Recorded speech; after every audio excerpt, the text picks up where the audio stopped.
सारे के सारे साथियों को नमस्कार। स्वागत अभिनंदन फिर से आपका हेमेटोलॉजी की दुनिया में। आप सारे के सारे साथियों का हेमेटोलॉजी की दुनिया में स्वागत है। लास्ट लेक्चर से डब्ल्यूबीसी पढ़ रहे हैं अपन।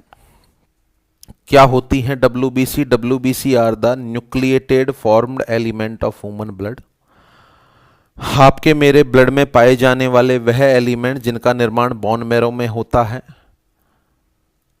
बॉडी में किसी भी तरह की पैथोजेनेसिटी डेवलप होने के पश्चात उसके डिफेंस का काम करते हैं, वो डब्ल्यूबीसी होती हैं। डब्ल्यूबीसी में ग्रेन्यूल पाए जाने और नहीं पाए जाने के आधार पर इनको दो ग्रुप में विभाजित किया है। ग्रेन्यूल यदि साइटोप्लाज्म में प्रेजेंट हैं, दीज आर द ग्रेन्युलोसाइट, और एब्सेंट हैं, दीज आर द एग्रेन्युलोसाइट। नॉर्मल इनके नंबर की बात करें तो 4 से 11,000 होते हैं। कुछ पर्टिकुलर सेल हैं जिनके बारे में डिस्क्रिप्शन मैंने बता दिया था लास्ट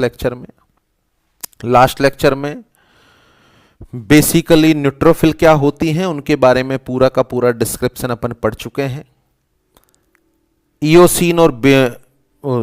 इयोसिन और मेथिलिन ब्लू से स्टेनिंग किस तरीके से होती है, ब्लू कलर की स्टेनिंग किस में आती है, रेड कलर की स्टेनिंग किस में आती है, बिना स्टेनिंग वाली सेल कौन सी हैं, ये डिस्क्रिप्शन हो चुका है। अब अपन एक एक सेल को पर्टिकुलर विद देयर फंक्शन पढ़ रहे हैं, जिसमें पहली सेल मैं आपको पढ़ा चुका हूं, नाम है न्यूट्रोफिल।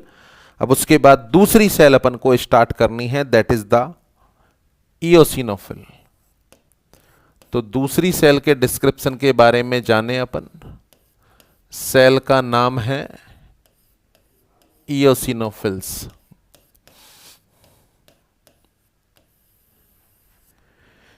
इयोसिनोफिल्स के बारे में जानकारी लें अपन। सबसे पहले डायग्राम।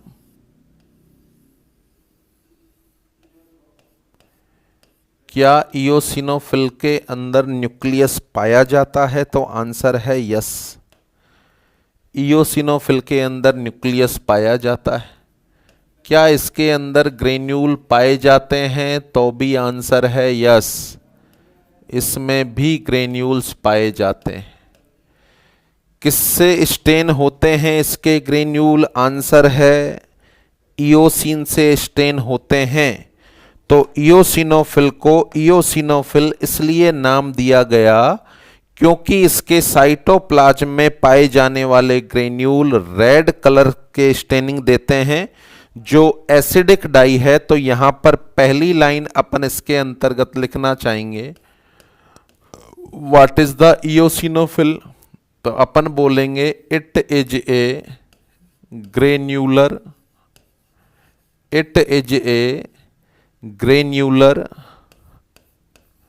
न्यूक्लिएटेड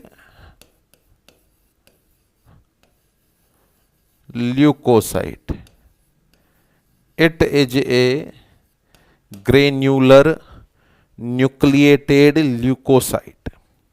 अब यहां न्यूक्लिएटेड का मतलब, क्या इसमें आपको क्लियर न्यूक्लियस देखने को मिल रहा है? आंसर है यस।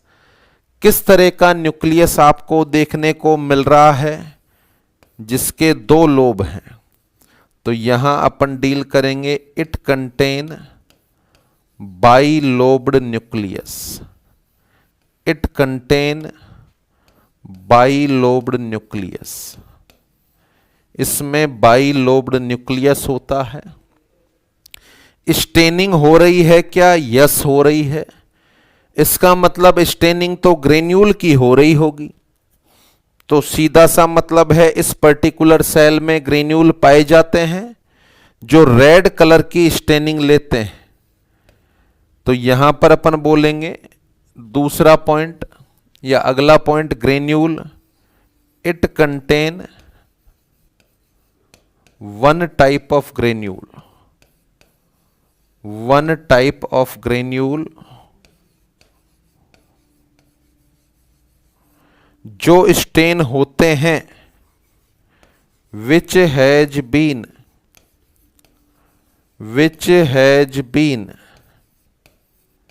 Stand by eosin. आप सभी साथियों को पता है कि इयोसिन किस तरह की डाई है? आंसर है एसिडिक। किस तरह की स्टेनिंग होगी? रेड कलर की। और एसिडिक डाई से स्टेन होने की वजह से इसको एसिडोफिल्स भी कहा जाता है। It is also known as acidophils. It is also known as acidophils. इसको एसिडोफिल्स के नाम से भी जानते हैं। That is the structural description of eosinophil. देखें क्या बताया अपन ने। It is a granular nucleated leucocyte. It contain bilobed nucleus. It contain one type of granule in its cytoplasm which has been stained by eosine or acidic dye or red color stain has been obtained. Eosin एक acidic dye है, उससे stand होने की वजह से इसको acidophils भी कहा जाता है। Now important point, what is the function of eosinophil? Eosinophil कौन सा फंक्शन परफॉर्म करती है? तो देखें क्या काम करती हैं इयोसिनोफिल अपनी बॉडी में। इसको विद एग्जांपल आपको बताऊं। अपनी बॉडी में that is our GI system.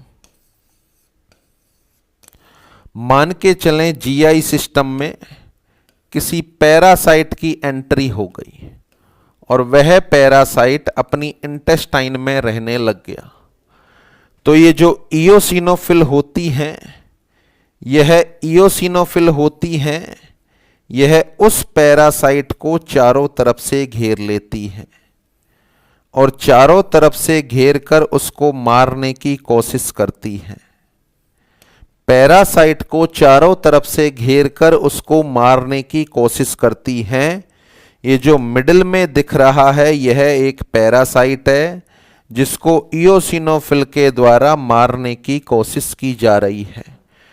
तो जब जब बॉडी में पैरासाइट का इन्फेक्शन होगा, जब जब बॉडी में पैरासाइट का इन्फेक्शन होगा तो इयोसिनोफिल ज्यादा एक्टिव हो जाएंगी और इयोसिनोफिल के ज्यादा एक्टिव होने से इयोसिनोफिल के नंबर बढ़ जाएंगे।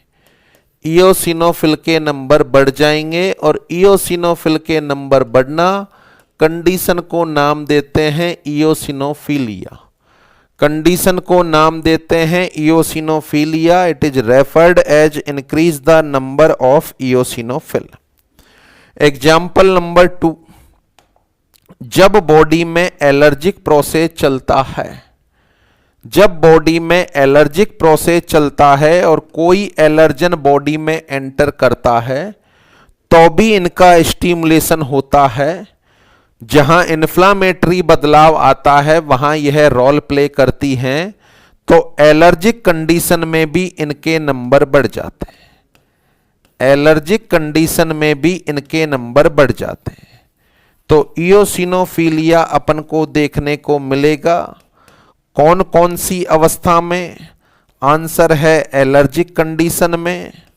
और नंबर 2 अपन बात करें तो पैरासाइटिक इन्फेस्टेशन में। नंबर 2 अपन बात करें तो पैरासाइटिक इन्फेस्टेशन, पैरासाइट का बॉडी में संक्रमण इन्फेस्टेशन कहलाता है, नॉट इन्फेक्शन। तो पैरासाइटिक इन्फेस्टेशन में और एलर्जिक कंडीशन में इयोसिनोफिल अपना रोल निभाती हैं। इस वजह से इयोसिनोफिल के नंबर बढ़ जाते हैं। तो सामने जो टर्म लिखी हुई है इयोसिनोफिलिया, इसको बोलते हैं increase number of eosinophils. Increase number of eosinophils, eosinophils के नंबर बढ़ जाना इयोसिनोफिलिया कहलाता है। तो यहां पर इनका पर्टिकुलर फंक्शन हो गया। क्या यह एक तरह की फैगोसाइटिक सेल है? नहीं, यहां पर पैरासाइट का फैगोसाइटोसिस नहीं हो रहा है, तो यह फैगोसाइटिक सेल नहीं होती है। फिर किसमें इनका रोल आता है? तो आंसर है पैरासाइटिक इन्फेस्टेशन के अंदर और एलर्जिक कंडीशन में इनका रोल प्ले होता है। और एग्जाम्पल आपको बताऊं, मरीज अपने पास आया है अस्थमा वाला। अस्थमा दो तरह का होता है, एलर्जिक अस्थमा और non allergic asthma. Allergic asthma और नॉन एलर्जिक अस्थमा, यहां पर फिजिशियन इस मरीज के इन्वेस्टिगेशन कराता है एक्सरे कि लंग्स में तो कोई पैथोलॉजी नहीं है जो सांस में दिक्कत आ रही है। इसके अलावा स्पाइरोमेट्री कराता है जिसको बोलते हैं पीएफटी, पल्मोनरी फंक्शन टेस्ट। उसके अलावा सीबीसी कराता है और सीबीसी के अलावा एक और जांच कराता है, जांच का नाम है टीईसी। टीईसी बोले तो टोटल इओसिनोफिल काउंट। अगर टोटल इओसिनोफिल काउंट नॉर्मल से ज्यादा मिले तो फिजिशियन ये कंक्लूजन निकालता है कि मरीज में जो अस्थमा है वह एलर्जिक है। मरीज में जो अस्थमा है वह एलर्जिक है। यदि ये नॉर्मल आते हैं तो कंक्लूजन होता है नॉन एलर्जिक अस्थमा। अगले पॉइंट को डील करें। किसी इंसान का वजन नहीं बढ़ रहा, खाना पीना अच्छे से खाता है, बल्कि वजन गिर रहा है और उसकी बॉडी के बाकी अदर इन्वेस्टिगेशन नॉर्मल है, तो वहां पर एक तो एब्डोमेन का एक्सरे कराया जाता है फिजिशियन के द्वारा और एक टीईसी की जांच वहां भी कराई जाती है। एक्सरे कराने पर कई बार पैरासाइट दिख जाता है और टीईसी भी बढ़ी हुई है तो कंफर्म हो जाता है कि इंसान का वजन इसलिए नहीं बढ़ रहा कि इसके पेट में पैरासाइटिक इन्फेस्टेशन है, तो वहां भी टीईसी की जांच होती है। What is the TEC? Total eosinophil count. Total eosinophil count. तो यहां पर आपको इओसिनोफिल के बारे में केवल दो शब्द याद रखने हैं कि कौन कौन सी ऐसी कंडीशन है जिनमें इओसिनोफिल अपना इंपॉर्टेंट रोल अदा करती हैं। तो उसका आंसर है एलर्जिक कंडीशन और पैरासाइटिक इन्फेस्टेशन। तो यहां आपको आंसर देना है। यदि बोला जाए what are the function of eosinophil, what is the function of eosinophil, तो आंसर देना है eosinophil play an important role during the allergic condition और parasitic infestation. During the allergic condition और पैरासाइटिक इन्फेस्टेशन, और इन दोनों ही कंडीशन में इओसिनोफिल के नंबर बढ़ जाएंगे और इओसिनोफिल के नंबर बढ़ना कंडीशन को नाम देंगे इओसिनोफिलिया। कंडीशन को नाम दिया जाएगा इओसिनोफिलिया। Is that clear? तो ये दूसरी सेल का डिस्क्रिप्शन हो गया, that is the eosinophil. Eosinophil के बाद अगली सेल पर आए अपन, जिसका नाम है बेसोफिल। थर्ड नंबर वाली cell, it is the basophil.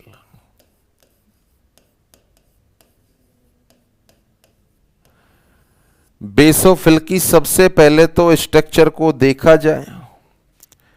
क्या बेसोफिल में न्यूक्लियस होता है? तो आपके अंदर से आवाज आ रही है यस सर, इओसिनोफिल के अंदर न्यूक्लियस होता है। सारी डब्ल्यूबीसी में होता है, so that's why it is the nucleated cell. क्या इसमें ग्रेन्यूल पाए जाते हैं? आंसर फिर से आप दे रहे हो यस सर।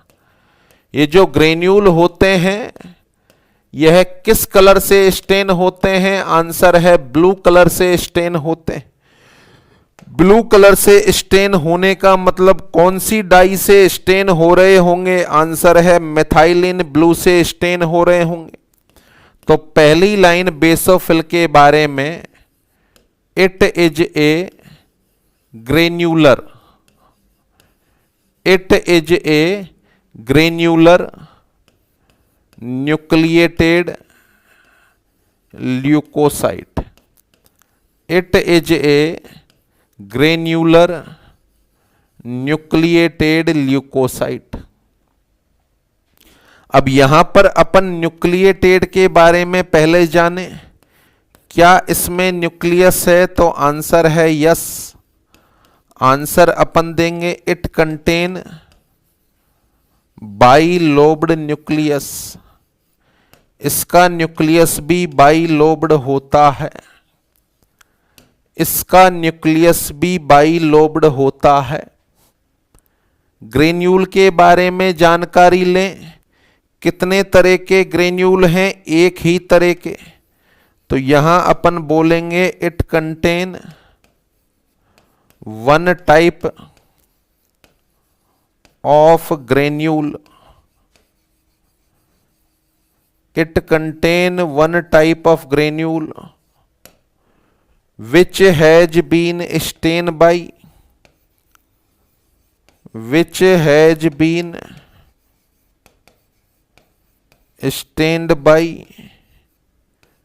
methylene blue। किस तरह की डाई है? ये बेसिक डाई है। अच्छा, इसका मतलब ये हुआ कि यह पर्टिकुलर सेल बेसिक डाई से स्टेन होती है और बेसिक डाई से स्टेन होने की वजह से ही इसको बेसोफिल नाम दिया गया। यानी चर्चा करें अपन की बेसोफिल को बेसोफिल नाम क्यों दिया गया? Because it has been stain by a basic dye. क्या नाम है बेसिक डाई का? Methylene blue. तो ये इसका स्ट्रक्चरल डिस्क्रिप्शन हो गया। इट इज ए granular nucleated leukocyte, it contain bilobed nucleus, it contain one type of granule which has been stained by methylene blue। methylene blue is a basic dye, so that's why the name basophil has been given। आगे बढ़ें, क्या काम करती है basophil? देखें, इसके काम के बारे में चर्चा करें अपन तो ये अपनी बॉडी में, ये ब्लड वेसल में पाई जाने वाली बेसोफिल है। ये अपनी ब्लड वेसल में पाई जाने वाली बेसोफिल है। देखें, जब ये ब्लड वेसल में होती है तो इसको नाम देते हैं बेसोफिल, और कभी कभार यह ब्लड वेसल से माइग्रेट कर जाती है और टिश्यू में आ जाती है। ब्लड वेसल से माइग्रेट कर कर ये बेसोफिल टिश्यू में आ गई तो ये टिश्यू में पाई जाने वाली बेसोफिल को अपन नाम दे देते हैं मास्ट सेल।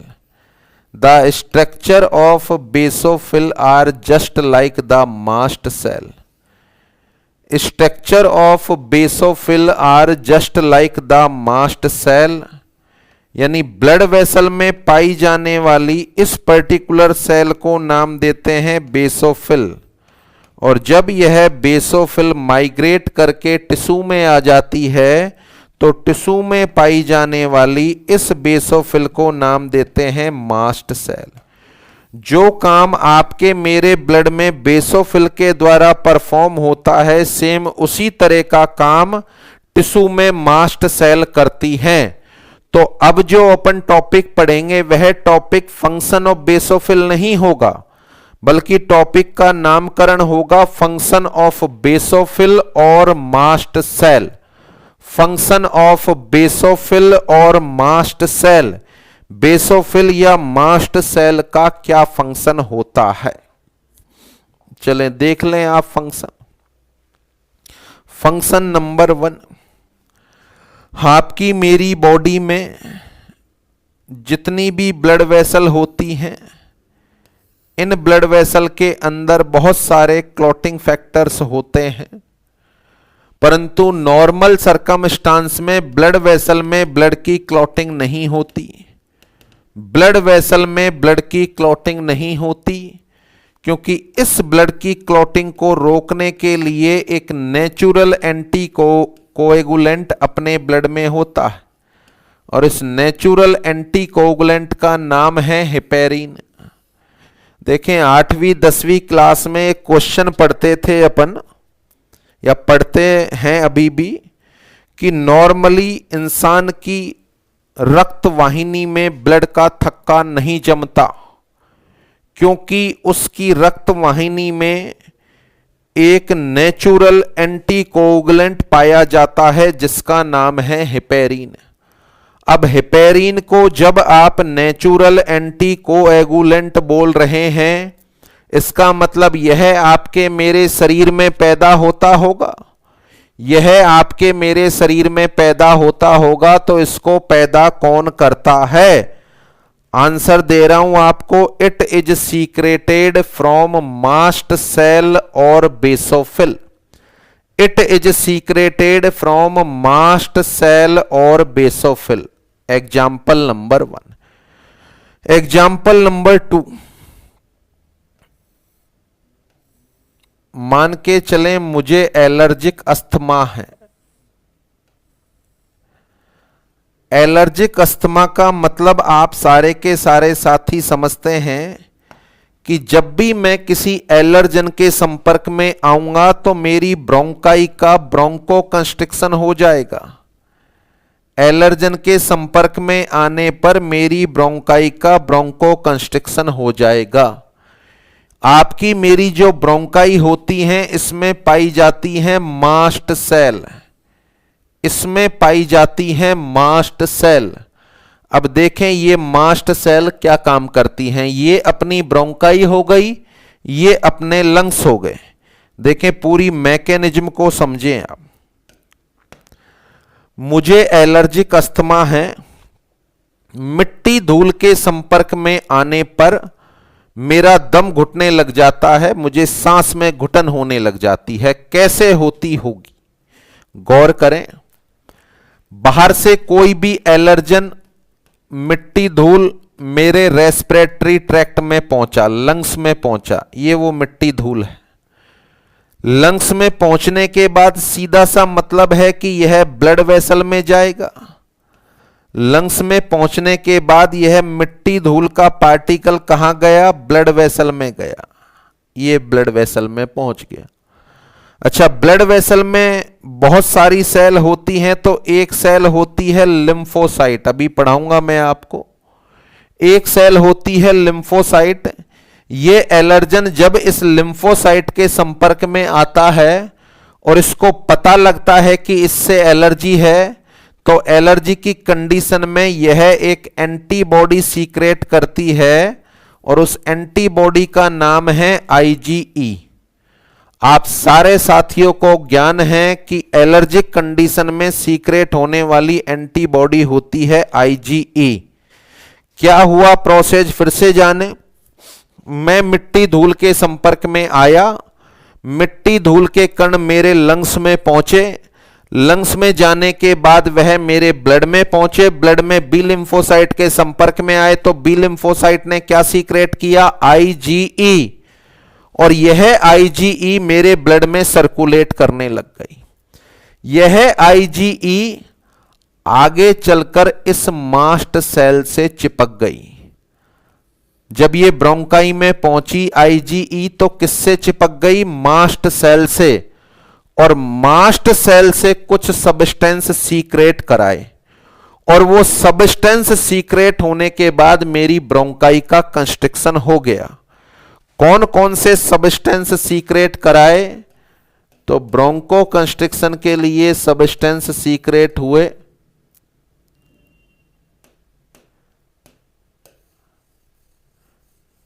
ब्रोंको कंस्ट्रिक्शन के लिए सब्सटेंस सीक्रेट हुए हिस्टामीन और ल्यूकोट्राइइन। हिस्टामीन और ल्यूकोट्राइइन ये सब्सटेंस सीक्रेट हुए, इन्होंने मेरे ब्रोंकाई का कंस्ट्रिक्शन करा दिया। अब मैं आपसे पूछूं कि यह सब्सटेंस, इनका नाम सुना है आपने? बॉडी में एलर्जी होती है या इन्फ्लामेशन होता है? एलर्जी होती है या इन्फ्लामेशन होता है तो इनका रोल प्ले होता है। तो शरीर में हिस्टामीन और ल्यूकोट्राइइन कहां से आते हैं? शरीर में हिस्टामीन और ल्यूकोट्राइइन कहां से आते हैं? आंसर है बेसोफिल और मास्ट सेल से आते हैं। बेसोफिल और मास्ट सेल से आते हैं। कब आते हैं?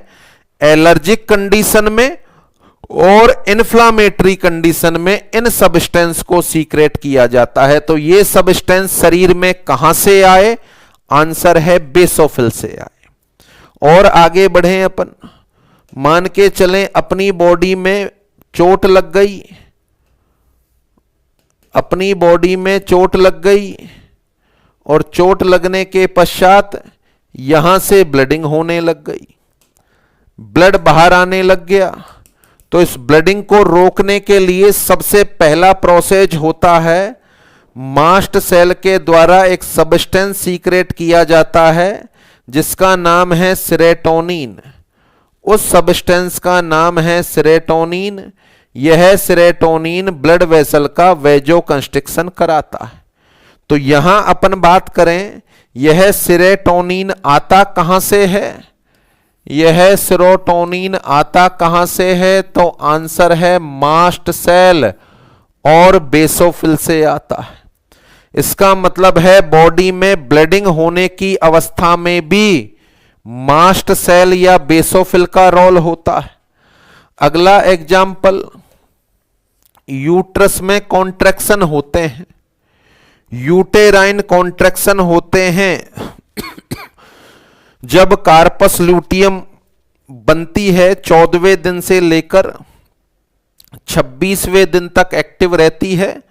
उसके बाद जैसे ही एस्ट्रोजन का लेवल कम होता है, एंडोमेट्रियम की शेडिंग स्टार्ट हो जाती है, तो जो ब्लीडिंग होती है या शेडिंग का जो कचरा होता है उसको बाहर निकालना है यूट्रस से, तो यूटेराइन कॉन्ट्रैक्शन होंगे और यूटेराइन कॉन्ट्रैक्शन कराने के लिए रेस्पॉन्सिबल होता है प्रोस्टाग्लैंडिन्स, रेस्पॉन्सिबल होता है प्रोस्टाग्लैंडिन्स। क्वेश्चन फिर से मेरा, प्रोस्टाग्लैंडिन्स कहां से आते हैं? आंसर आपका मास्ट सेल से आते हैं, मास्ट सेल से आते हैं, या फिर क्या आंसर देंगे अपन? बेसोफिल से आते हैं।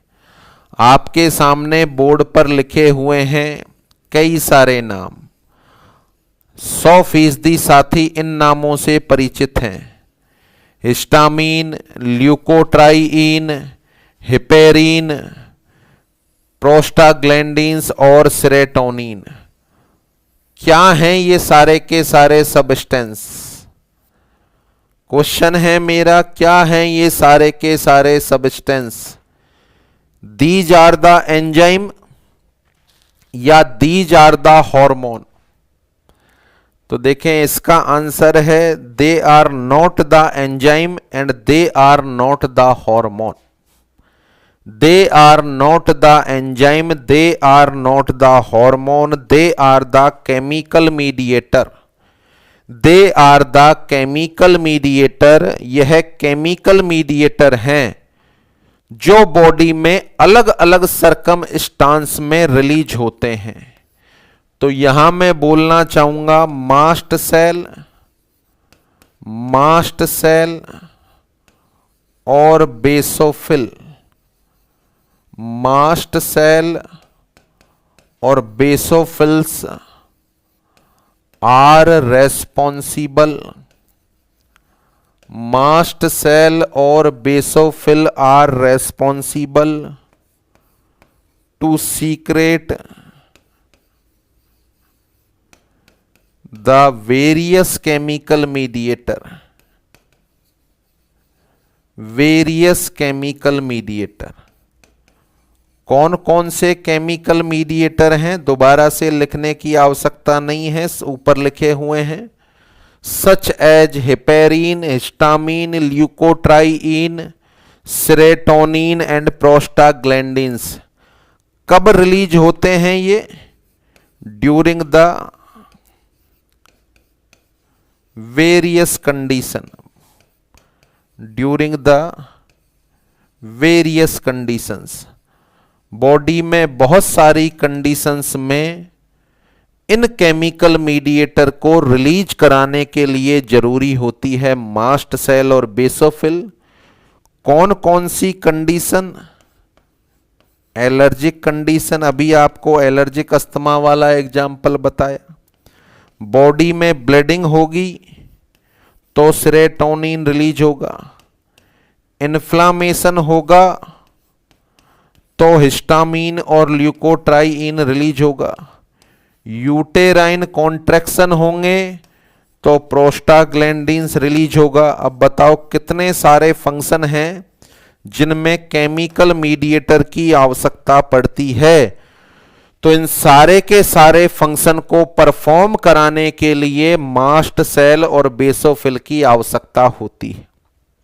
फिर से जाने, मास्ट सेल और basophil are responsible to secrete the various chemical mediator such as heparin, histamine, leukotriene, serotonin और prostaglandins during the various conditions such as allergy, bleeding, inflammation और यूटेराइन कॉन्ट्रैक्शन। यहां थोड़ा सा कंट्रोवर्शियल फैक्ट आप समझेंगे कि sir just पहले allergy में आपने इयोसिनोफिल का नाम बताया, अब यदि क्वेश्चन आ जाए तो बेस्ट आंसर क्या देना है कि एलर्जिक कंडीशन में सबसे इंपॉर्टेंट रोल निभाने वाली सेल है, तो आंसर आपको देना है इयोसिनोफिल। भले से इसको भूल सकते हैं आप, एलर्जिक कंडीशन में जो ज्यादा इंपॉर्टेंट रोल होता है वो इयोसिनोफिल का होता है। हां, मास्ट सेल भी केमिकल सब्सटेंस सीक्रेट करती है एलर्जिक कंडीशन में, तो ज्यादा बेहतर आंसर आप इयोसिनोफिल देंगे। तो यहां अपन बात कर रहे हैं शरीर में पाई जाने वाली बेसोफिल जो अपनी ब्लड वेसल में होती हैं, और टिश्यू में पाई जाने वाली मास्ट सेल क्या क्या काम करती हैं। तो शरीर में बहुत सारे सरकमस्टांस या कंडीशन जैसे ब्लीडिंग, इन्फ्लामेशन, यूटेराइन कॉन्ट्रैक्शन, इन सारे प्रोसेस के दौरान जो केमिकल मीडिएटर की आवश्यकता होती है, उस केमिकल मीडिएटर की पूर्ति मास्ट सेल और बेसोफिल के द्वारा की जाती है। तो ये आपका टॉपिक होता है function of basophils, functions of basophil, कि बेसोफिल आपके मेरे शरीर में कौन से फंक्शन परफॉर्म करती है। Functions of basophils, is that clear? तो ये हो गया फंक्शन ऑफ बेसोफिल। इसके बाद ये तीनों आपकी सेल कंप्लीट होती हैं। पहले नंबर पर न्यूट्रोफिल, जिसको लास्ट लेक्चर में डील कर लिया अपन ने। इसके बाद इयोसिनोफिल जो एलर्जी और पैरासाइटिक कंडीशन में अपना रोल निभाएगी, और उसके बाद बेसोफिल अपने शरीर में क्या फंक्शन करेगी, आई थिंक क्लियर हो चुका। अब अपन को डील करना है वह दो ब्लड सेल जिनमें ग्रेन्यूल्स नहीं पाए जाते, वह दो ब्लड सेल जिनमें ग्रेन्यूल्स नहीं पाए जाते, और उनका नाम है एग्रेन्युलोसाइट। एग्रेन्युलोसाइट में पहली सेल आती है लिम्फोसाइट। एग्रेन्युलोसाइट में पहली सेल आती है लिम्फोसाइट्स।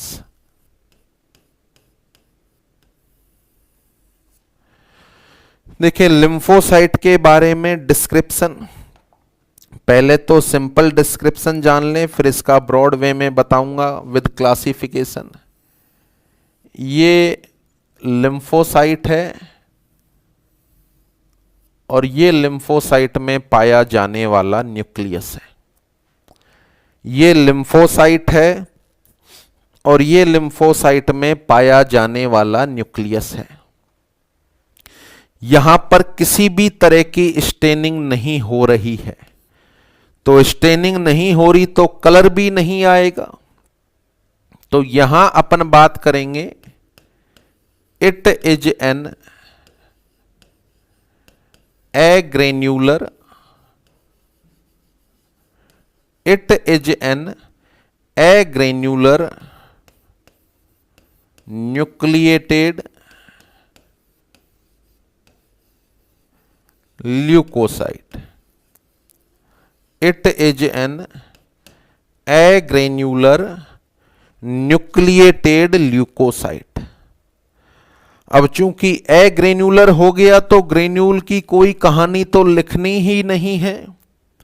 न्यूक्लिएटेड के बारे में लिखना है तो अंडे के आकार का न्यूक्लियस है इसका, अंडे के आकार का न्यूक्लियस है इसका। यहां अपन बोलेंगे it contain Oval shaped nucleus, it contain Oval shaped nucleus, अंडे के आकार का न्यूक्लियस इसमें पाया जाता है। अब लिम्फोसाइट शरीर में अलग अलग तरह की होती हैं और यह अपने शरीर में अलग अलग फंक्शंस को परफॉर्म करती है। अब इनका पूरा डिस्क्रिप्शन जाने आप। ये अपना बोन मैरो है जिसके अंतर्गत आरबीसी, डब्ल्यूबीसी और प्लेटलेट तीनों ब्लड सेल का निर्माण होना है। ये प्रीमिटिव सेल है जिसका नाम है स्टेम सेल, और स्टेम सेल से आगे चलकर सेल बनती है लिम्फोसाइट। ये सेल बन गई लिम्फोसाइट, ये लिम्फोसाइट बन गई। लिम्फोसाइट अभी मैच्योर नहीं है और इस इमैच्योर अवस्था को नाम देते हैं लिम्फोब्लास्ट। इस इमैच्योर अवस्था को नाम देते हैं लिम्फोब्लास्ट। अब ये जो लिम्फोब्लास्ट हैं, इनमें से कुछ मैच्योर होने के लिए थाइमस में चली जाती, ये थाइमस में चली गई, और कुछ यहीं पर मैच्योर होती है। कुछ तो थाइमस में चली जाती हैं और कुछ यहीं पर मैच्योर होती हैं। बोले तो कुछ लिम्फोसाइट तो ऐसी हैं जिनका ओरिजिन भी बोन मैरो में, डेवलपमेंट भी बोन मैरो में और मैच्योरेशन भी बोन मैरो में हो रहा है। जिनका मैच्योरेशन बोन मैरो में हो रहा है वो मैच्योर होने के बाद ब्लड में आ गई, इस तरह की लिम्फोसाइट। ये मैच्योर कहां पर हुआ? इनका मैच्योरेशन बोन मैरो के अंतर्गत हुआ। ये जो पर्टिकुलर लिम्फोसाइट हैं, जब किसी भी तरह का कोई पैथोजन इनके संपर्क में आता है, किसी भी तरह का कोई पैथोजन इनके संपर्क में आता है, तो यह एक सब्सटेंस सीक्रेट करती हैं, प्रोटीनिक सब्सटेंस, और यह सब्सटेंस इस पैथोजन को घेर लेता है, इसके साथ कॉम्प्लेक्स बनाकर इसको नष्ट कर देता है। इनके द्वारा सीक्रेट किए जाने वाले ये जो सब्सटेंस हैं, किस नाम से जानेंगे अपन इनको? तो यदि आप इस पर्टिकुलर ग्रीन कलर वाले सब्सटेंस को एंटीजन बोलें, तो इसको नष्ट करने वाले इस रेड कलर वाले सब्सटेंस को क्या बोलेंगे अपन? एंटीबॉडी। क्या नाम देंगे अपन? एंटीबॉडी। तो they are responsible for the production of all type of antibodies.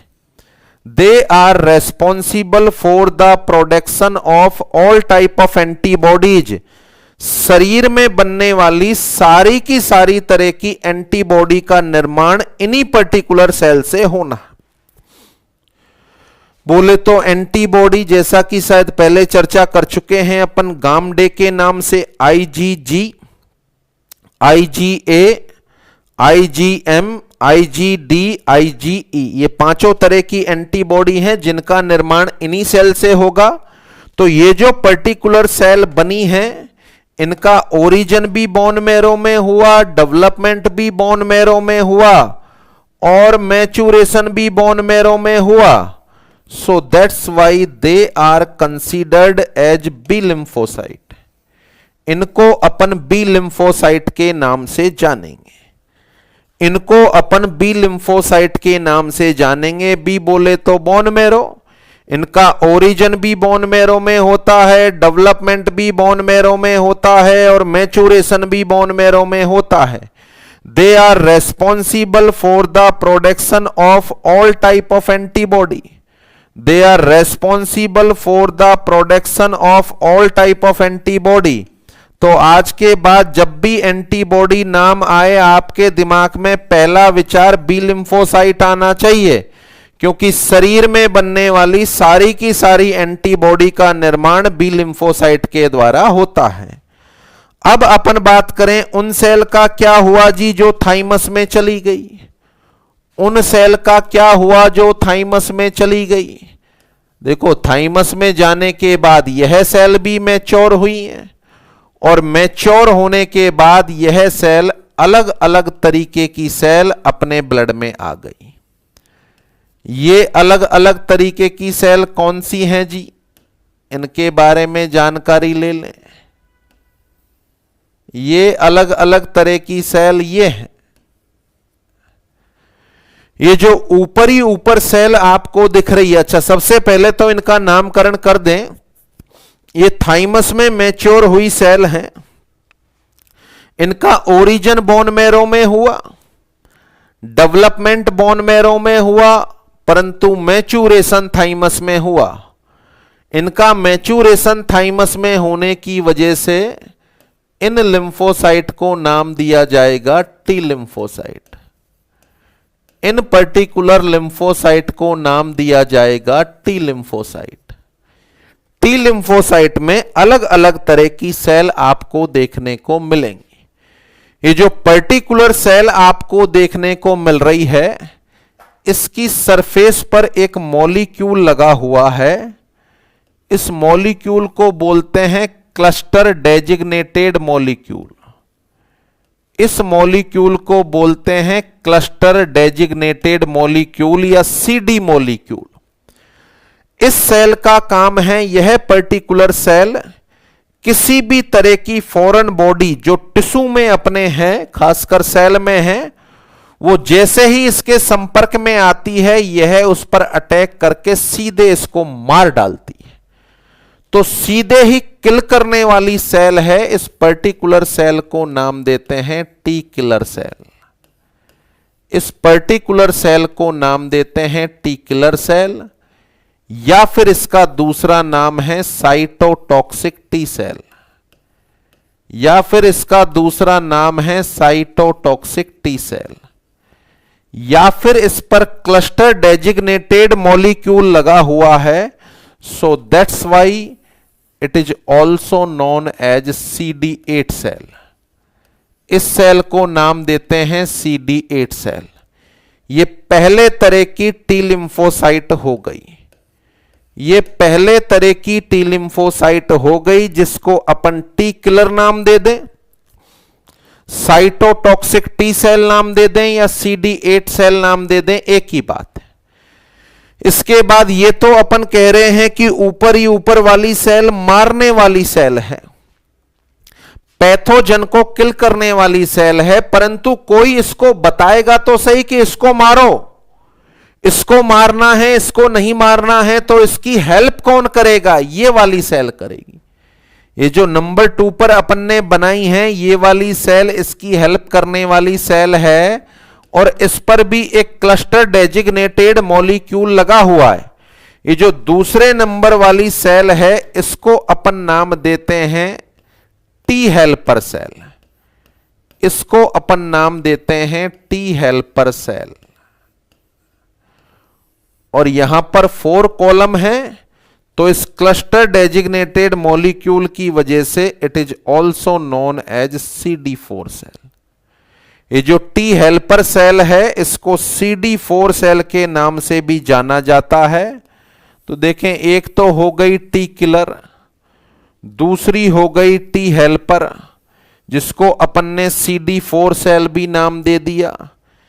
तीसरी पर्टिकुलर सेल नॉर्मली यह इनएक्टिव होती है, परंतु जब टी किलर की एक्टिविटी बढ़ जाए और यह बैक्टीरिया वायरस को मार रही है, बैक्टीरिया वायरस प्रोटीन से मिलकर बने, अपने शरीर का सारा टिश्यू भी प्रोटीन से मिलकर बना है, तो कहीं यह हाइपर एक्टिव होकर जब अपने बॉडी के सेल या टिश्यू को डैमेज पहुंचाना स्टार्ट कर देती है, तो ये वाली सेल इसकी एक्टिविटी को सप्रेस करती है कि भैया रुक जा, ये तो अपना ही सेल या टिश्यू है।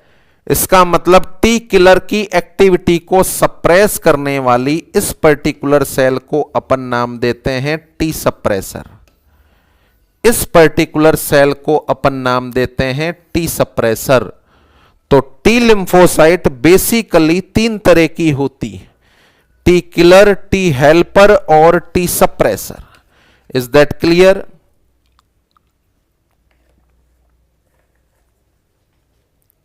देखें क्या डील किया है अपन ने। सारी की सारी लिम्फोसाइट का निर्माण बोन मैरो में हो रहा है। लिम्फोब्लास्ट बनने के बाद कुछ सेल मैच्योर होने के लिए थाइमस में चली जाती हैं, बाकी सेल बोन मैरो में ही मैच्योर होती हैं। बोन मैरो में मैच्योर होने वाली लिम्फोसाइट आगे चलकर बी लिम्फोसाइट बनाती हैं, जो अपने शरीर में हर एक तरह की एंटीबॉडी सीक्रेट करती हैं। थाइमस में मैच्योर होने वाली लिम्फोसाइट को टी लिम्फोसाइट के नाम से जानते हैं, जो 3 तरह की होती हैं, टी किलर, टी हेल्पर और टी सप्रेसर। टी किलर का दूसरा नाम है साइटोटॉक्सिक टी सेल या CD8 सेल, और यह पर्टिकुलर सेल पैथोजेनिक ऑर्गेनिज्म पर डायरेक्ट अटैक करके उसको मारने का काम करती है। अब ये जो टी किलर सेल है, किसको मारना है इसका डिसीजन इससे पूछ कर लिया जाएगा। बोले तो टी हेल्पर, तो T helper cell T killer की हेल्प करने के लिए रेस्पॉन्सिबल है। It is also known as CD4 cell. जब यह बहुत ज्यादा एक्टिव होकर अपने ही शरीर के टिश्यू को नुकसान पहुंचाने लगे तो इसको रोकने का काम करती है T suppressor. Is that clear? अब यहां एक छोटा सा क्वेश्चन मेरा आपसे, इन पर्टिकुलर सेल में से कौन सी सेल ज्यादा कीमती है तीनों में से? अब इस क्वेश्चन का आंसर आपके दिमाग में, बहुत सारे साथियों के दिमाग में कि सर हेल्पर, और बहुत सारे सोच रहे हैं थोड़ा सा कंफ्यूज होके कि सर किलर। आंसर है हेल्पर। हेल्पर को हटा दो और किलर को काम करने दो। जब इसको पहचान में ही नहीं आएगा किसको मारना है तो कैसे मारेगी बताओ? इसका मतलब इससे ज्यादा कीमती टी हेल्पर है, इससे ज्यादा कीमती टी हेल्पर हैं। ये जो सारी की सारी सेल रहती हैं, यह अपने सेल के लेवल पर काम करती है। बोले तो सेल और टिश्यू में पाए जाने वाले पैथोजेनिक ऑर्गेनिज्म को नष्ट करने का काम करती है। So that's why they belong to the immunity. यह इम्यूनिटी से संबंधित हैं। कौन सी इम्यूनिटी प्रदान करती हैं ये सेल? आंसर है cellular immunity. The T lymphocyte are associated with cellular immunity. The T lymphocyte are associated with cellular immunity. अच्छा, यह जो सेल हैं यह एंटीबॉडी बनाती हैं, so they also related to immunity. Pathogen को या नुकसानदायक सब्सटेंस को मारना ही तो इम्यूनिटी है। एंटीबॉडी बनाती है। एंटीबॉडी का निर्माण बॉडी फ्लूइड में होता है। सलाइवा में मिल सकती है, जीआईटी सीक्रेशन में मिल सकती है, सीएसएफ में मिल सकती है, लिम्फ में मिल सकती है, ब्लड में मिल सकती है। What is this? They all are fluid. इसका मतलब बॉडी में जितने भी फ्लूइड पाए जाते हैं उनकी रक्षा करने की जिम्मेदारी इस सेल की। जितने भी फ्लूइड पाए जाते हैं उनकी रक्षा करने की जिम्मेदारी इस सेल की है। बॉडी फ्लूइड के लिए एक शब्द इस्तेमाल करते हैं अपन, ह्यूमर। बॉडी फ्लूइड के लिए एक शब्द इस्तेमाल करते हैं अपन, ह्यूमर। तो यह ह्यूमर की रक्षा करने के लिए जिम्मेदार है। ह्यूमर को इम्यूनिटी प्रदान करती है। So they are associated to provide the humoral immunity. They are associated to provide the humoral immunity. यह अपनी बॉडी को ह्यूमोरल इम्यूनिटी प्रदान करती है। देखें, एक बार नहीं न जाने कितनी बार ये क्वेश्चन आपके एग्जाम में सीधा सीधा आया है। T lymphocyte are associated with cellular immunity या humoral immunity. B lymphocyte are associated with cellular immunity और ह्यूमोरल इम्यूनिटी। एक और question, during the HIV infection which of the following immunity has been suppress. HIV infection के दौरान कौन सी immunity suppress हो जाती है? आप सभी साथियों को ज्ञान है कि यह वायरस इस सेल में रहता है, तो ये वाली इम्यूनिटी कमजोर पड़ेगी। कौन सी इम्यूनिटी है? आंसर है सेलुलर इम्यूनिटी।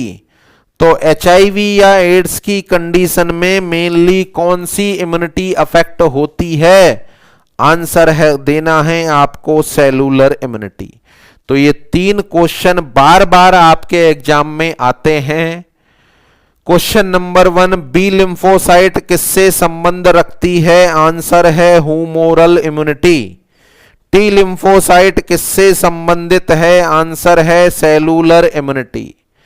और HIV के इन्फेक्शन के दौरान कौन सी इम्यूनिटी अफेक्ट होती है?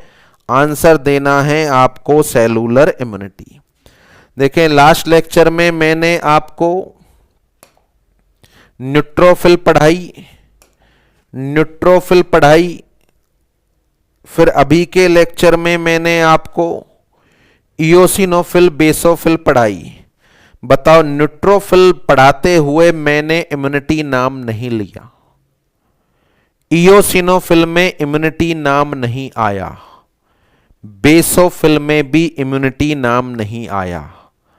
अगर अपन ने नहीं पढ़ा हुआ है तो अपना दिमाग इस बात को कहता है कि सारी WBC इम्यूनिटी प्रदान करती, सारी WBC फैगोसाइटिक होती है। नहीं, सारी WBC फैगोसाइटिक नहीं होती। अभी तक एक सेल का नाम आया है न्यूट्रोफिल, और कोई फैगोसाइटिक नहीं। सारी सेल या सारी WBC इम्यूनिटी प्रदान नहीं करती।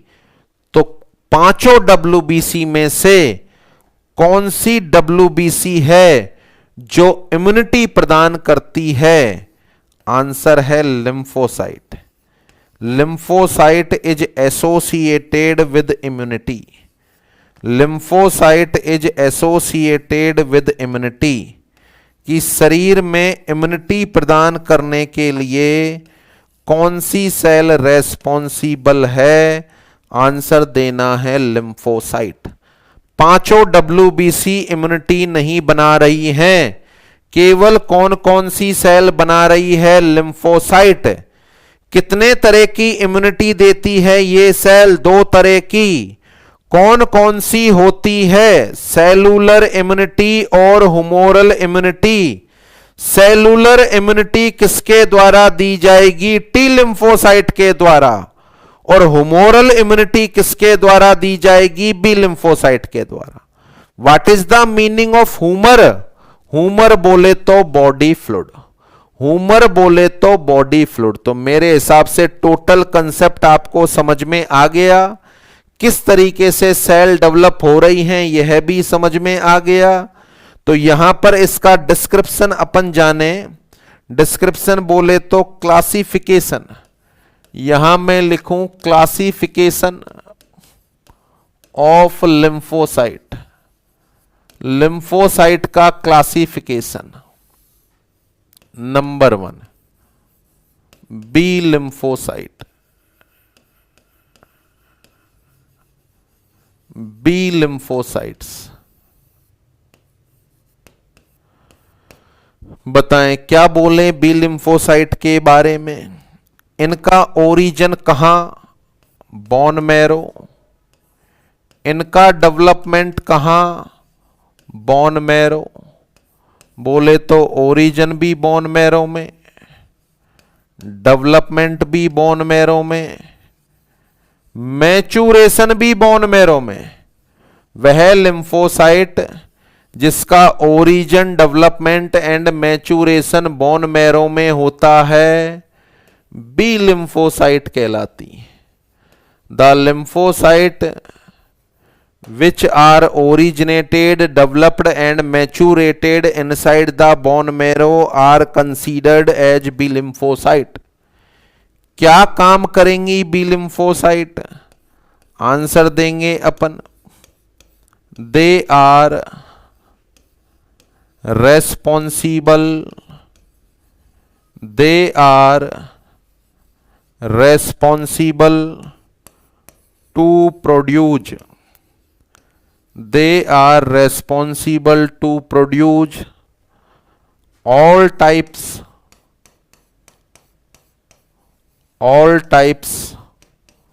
of antibodies। सारे तरह की एंटीबॉडी का निर्माण बी लिम्फोसाइट के द्वारा होगा। अब आज के बाद कभी भी एंटीबॉडी नाम आए तो दिमाग में बी लिम्फोसाइट आनी चाहिए, क्योंकि एंटीबॉडी का निर्माण बॉडी फ्लूइड में होगा और बॉडी फ्लूइड को नाम दे रहे हैं अपन ह्यूमर, इसको नाम दे रहे हैं ह्यूमर। तो B lymphocyte are associated with which type of immunity? B lymphocyte किस तरह की इम्यूनिटी के साथ एसोसिएटेड होती हैं? The answer is humoral immunity. The B lymphocyte are associated with humoral immunity. यह अपनी बॉडी को ह्यूमोरल इम्यूनिटी प्रदान कराने के लिए जरूरी। दूसरी लिम्फोसाइट पर आ जाएं आप। दूसरी लिम्फोसाइट का नाम है T lymphocyte. Number 2 T lymphocyte. इनका ओरिजिन, इनका डेवलपमेंट कहां पर? बोन मैरो में। परंतु इनका मैच्योरेशन आंसर थाइमस में। बहुत सारे साथियों के दिमाग में कि सर कुछ पर्टिकुलर एज के बाद थाइमस निष्क्रिय हो जाएगा तो क्या यह सेल नहीं बनेंगी? बिल्कुल बनेंगी। इनका मैच्योरेशन उसके बाद लिम्फ नोड में होने लग जाएगा। इनका मैच्योरेशन थाइमस के साथ साथ लिम्फ नोड में भी होता है या लिम्फेटिक सिस्टम के अंदर होता है। तो थाइमस के निष्क्रिय होने के बाद लिम्फेटिक सिस्टम में इनका मैच्योरेशन होगा। तो देखो, origin bone marrow, development bone marrow, but maturation thymus में होगा। 3 तरह की सेल बताई थी ये। सेल का नाम है टी किलर, इसी का दूसरा नाम है cytotoxic T cell. Cytotoxic T cell, और इसी को नाम देते हैं अपन CD8 सेल। इसी को नाम देते हैं CD8 सेल। यह पैथोजेनिक ऑर्गेनिज्म पर डायरेक्ट अटैक करके उनको किल करने का काम करती है। अगली सेल टी हेल्पर, यह टी किलर से भी ज्यादा जरूरी है और इस सेल को नाम देते हैं CD4 सेल। और ये वही सेल होती है जिसमें HIV का वायरस सरवाइव करता है।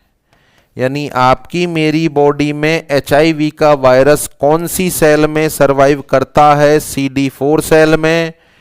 इस वजह से HIV वाले मरीज में CD4 सेल या हेल्पर सेल के नंबर कम हो जाते हैं, जिससे इम्यूनिटी प्रभावित होती है। कौन सी इम्यूनिटी प्रभावित होगी? मेनली आंसर है सेलुलर इम्यूनिटी।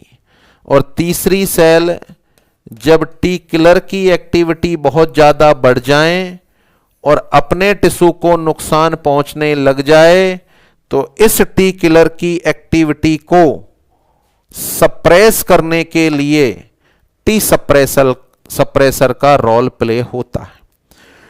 चूंकि इन्नेट इम्यूनिटी का एक और पार्ट होता है। इन्नेट इम्यूनिटी बोले तो मदर से प्राप्त होती है, जो बॉडी में विद्यमान होती हैं। वह भी एक टी लिम्फोसाइट होती है जिनको अपन NK सेल बोलते हैं। NK सेल, NK सेल का मतलब होता है natural killer cell. NK cell का मतलब होता है नेचुरल किलर सेल, यानी पहले से विद्यमान है। यह भी साइटोटॉक्सिक टी सेल या टी किलर जैसा रोल निभाती हैं। यह मदर से अपनी बच्चे को मिलती, मदर से अपने बच्चे को प्राप्त होती हैं। These are the part of innate immunity.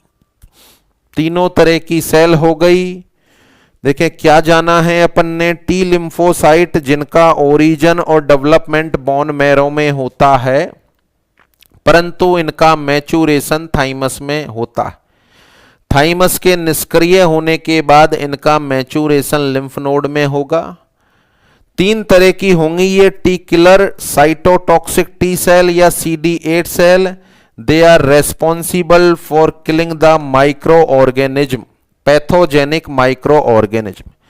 T helper और CD4 cell, they are responsible to help the immune system या to help the T killer cell.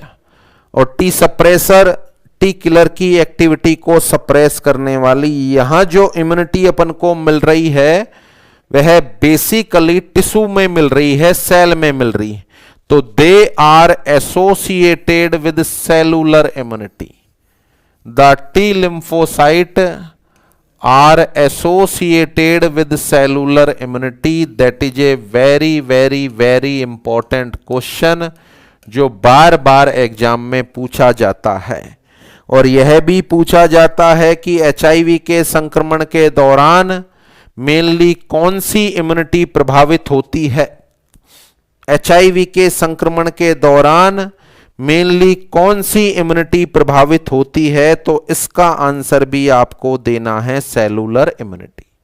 तो ये चौथी सेल कंप्लीट होती है जिस पर्टिकुलर सेल का नाम है लिम्फोसाइट। अब बची है लास्ट नंबर 5। नंबर 5 बताओ क्या नाम है उसका, जिसमें ग्रेन्यूल नहीं होते। तो 5वें नंबर की सेल जिसका नाम है मोनोसाइट। नंबर 5 और लास्ट, मोनोसाइट्स। देखिए मोनोसाइट्स के बारे में जाने।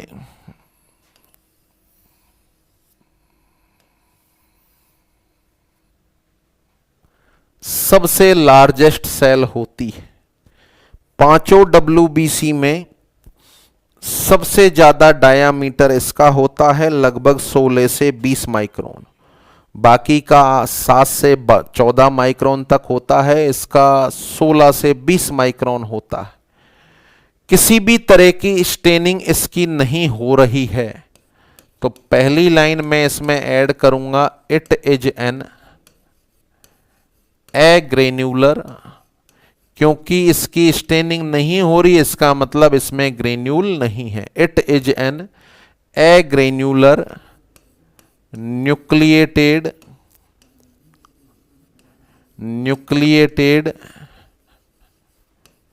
ल्यूकोसाइट।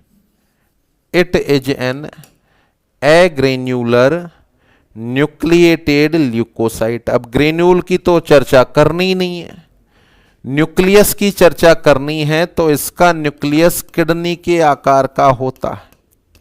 यहां अपन बोलेंगे इट कंटेन किडनी शेप या घोड़े के नाल के आकार का,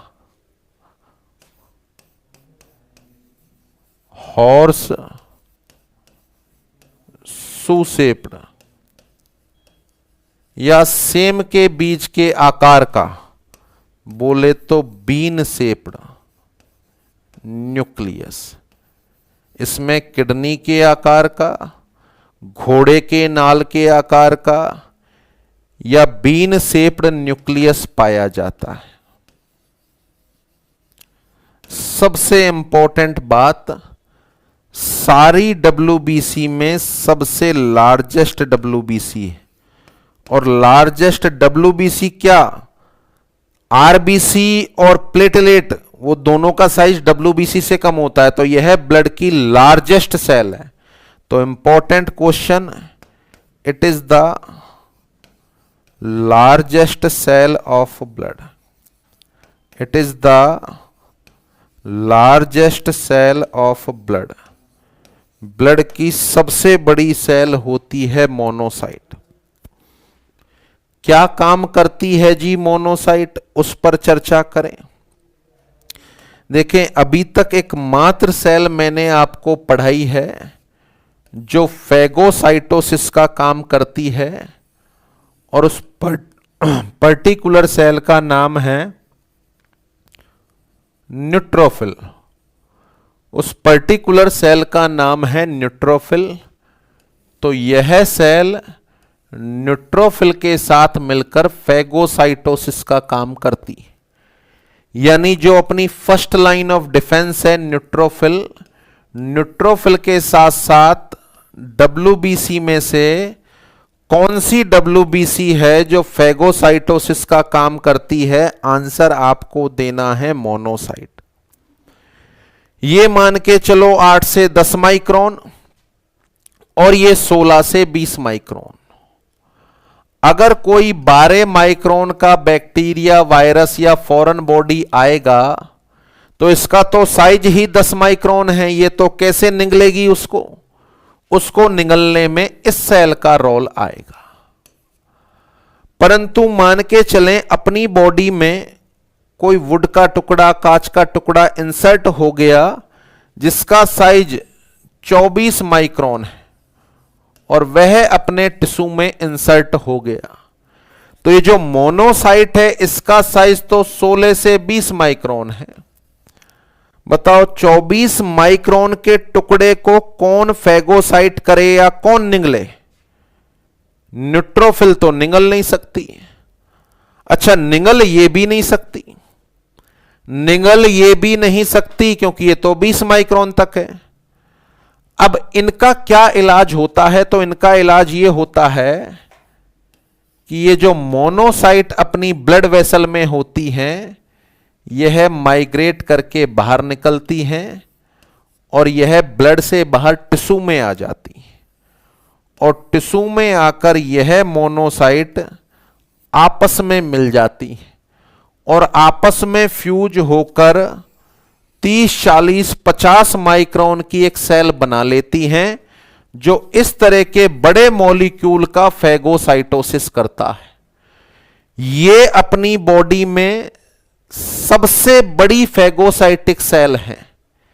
यह अपनी बॉडी में सबसे बड़ी फेगोसाइटिक सेल है जो टिश्यू में पाई जाती है और टिश्यू में पाई जाने वाली इन सबसे बड़ी फेगोसाइटिक सेल को नाम देते हैं मैक्रोफेज। देखो, फेज बोले तो फेगोसाइटोसिस और मैक्रो बोले तो लार्जेस्ट। तो बॉडी की लार्जेस्ट सेल का नाम जो फेगोसाइटोसिस का काम करती है, आंसर आपको देना है मैक्रोफेज। देखो क्या समझा रहा हूं मैं, एक लाइन में काम हो गया। क्या काम करती है मोनोसाइट? कि यह न्यूट्रोफिल के साथ मिलकर फेगोसाइटोसिस का काम करती है। मोनोसाइट और न्यूट्रोफिल में से लार्जेस्ट फेगोसाइटिक सेल कौन सी है? मोनोसाइट।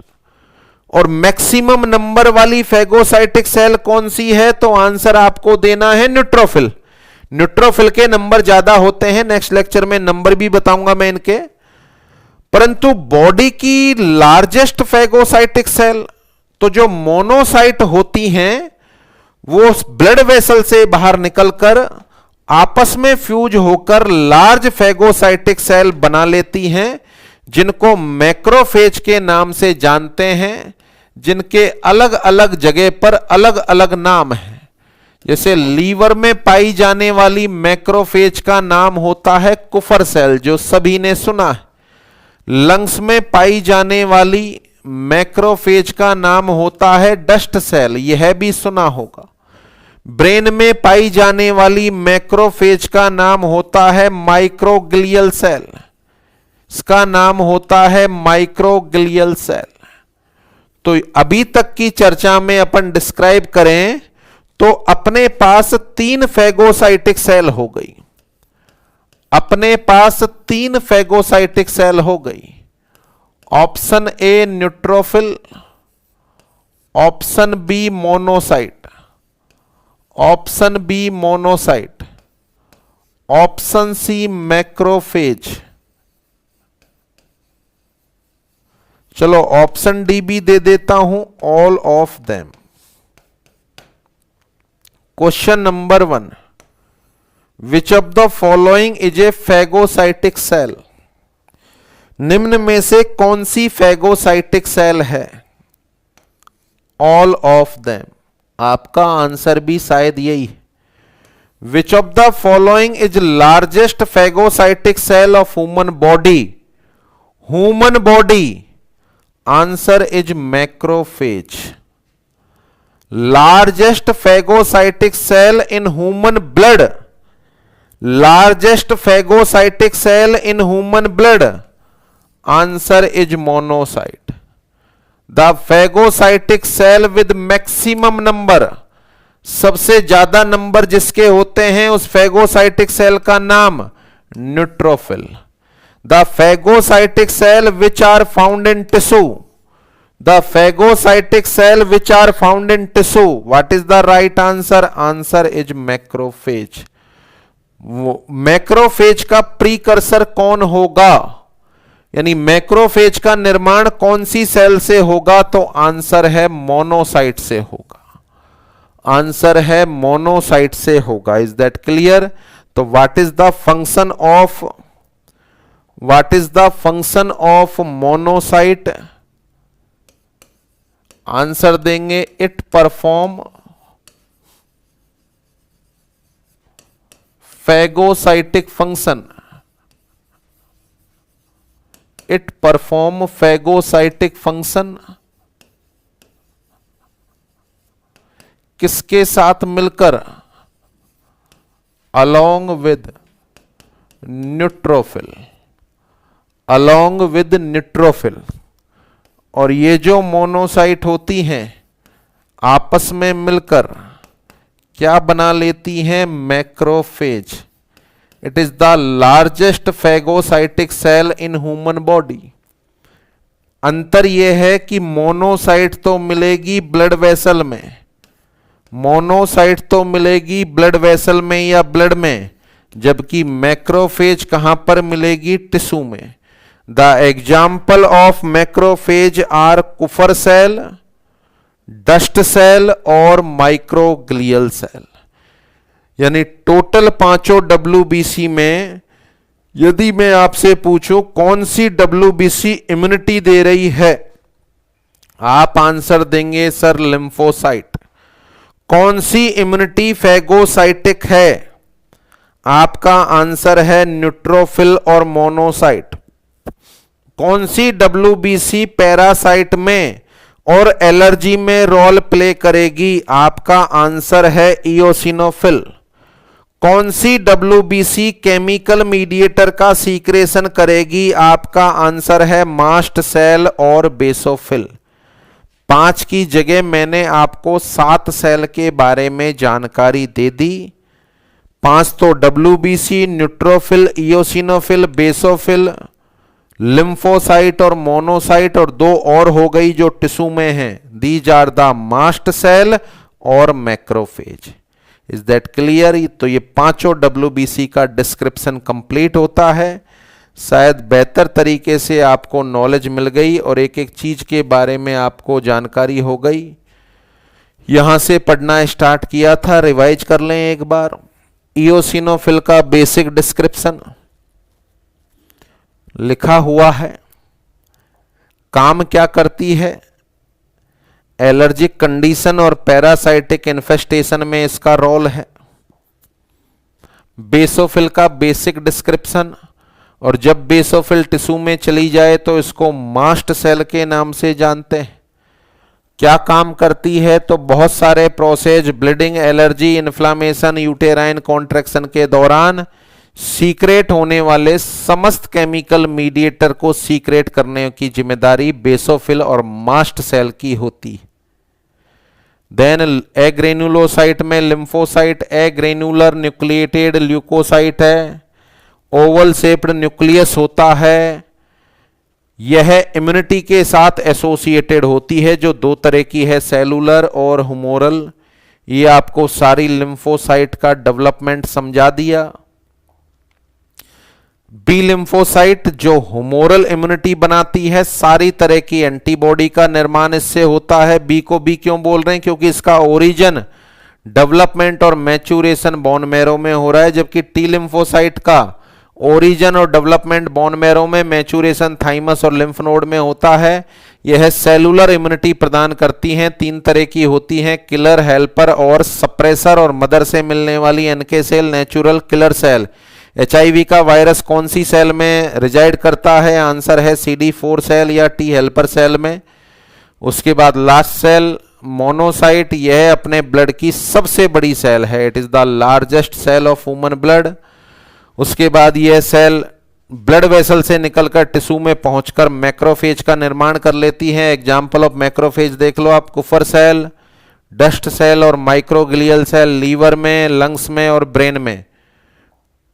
उसके बाद अपन ने इसका फंक्शन लिख दिया, it is perform phagocytic function along with neutrophil when the monocyte migrated from blood vessel and reached to the tissue and fused together to form a large phagocytic cell which is known as macrophages. The macrophage are always found inside the tissue. तो ये सारी की सारी WBC का basic description आपके सामने present है। पूरी उम्मीद कि आपको पूरा का पूरा समझ में आया। अब इनमें बचे हुए फैक्ट क्या क्या हैं और इनकी क्लिनिकल सिग्निफिकेंस क्या होती है एक फिजिशियन के लिए, कौन सी कंडीशन में बढ़ जाती हैं, किस में कम हो जाती हैं, बढ़ना क्या कहलाता है, कम होना क्या कहलाता है, ये सारा कुछ अपन नेक्स्ट लेक्चर में डील करने वाले हैं। तो मेरे हिसाब से टोटल समझ में आ गया। The time has over. आज के अभी के लिए इतना ही। कल अपन फिर से नेक्स्ट लेक्चर में फिर से मिलते हैं। आप साथियों का बहुत बहुत धन्यवाद। Thanks to all.